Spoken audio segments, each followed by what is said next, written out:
অত্যন্ত আনন্দের সাথে জানাইলাম আমি আবার কিন্তু ভারত আইলাম। সিলেটি আঞ্চলিক নাটকের জনপ্রিয় অভিনেতা শাহেদ মুশাররফ খোটাই মিয়া ভাই তিনি আবারও আসছেন ভারতে। হয়তো আপনাদের শুনে এই নিউজটা ফেক মনে হতে পারে, কিন্তু এটাই সত্যি। তিনি আগামী কালকে ভারতের ত্রিপুরা রাজ্যের কৈলাসরে তিনি আসবেন। এখানে আসার মূল কারণ হলো এখানে একটা ফুটবল টুর্নামেন্ট হবে, আর এই ফুটবল টুর্নামেন্টে খোটাই মিয়া ভাইকে আসার জন্য ইনভাইট করা হয়। তো চলুন তাহলে আমরা দেখে আসি খোটাই মিয়া ভাই এই ভারতে আসার উদ্দেশ্যে কি বলেন। আসসালামু আলাইকুম, আমি মোহাম্মদ শাহেদ মুশাররফ, আপনার খোটাই মিয়া। অত্যন্ত আনন্দের সাথে জানাইলাম আমি আবার কিন্তু ভারত আইলাম। কোন জায়গা? ত্রিপুরা রাজ্যে। এখানে হইল কি Abdul Karim Memorial invitation knockout football প্রতিযোগিতার ফাইনাল খেলা আগামীকাল রবিবার।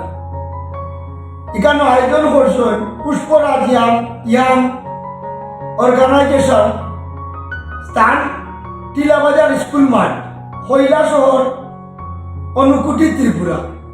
আমি যে কথাটা হইতাম সেইটা এখানে হইল গিয়া যে এই যে Abdul Karim Memorial invitation knockout football প্রতিযোগিতা আপনারা জানেন, এখানেও উদ্বোধনী খেলা আমরা ব্যারিস্টার সুমন ভাই গেছেন তার টিম লইয়া, আর এখন ফাইনাল হইলাম আমি মোহাম্মদ খোটাই মিয়া।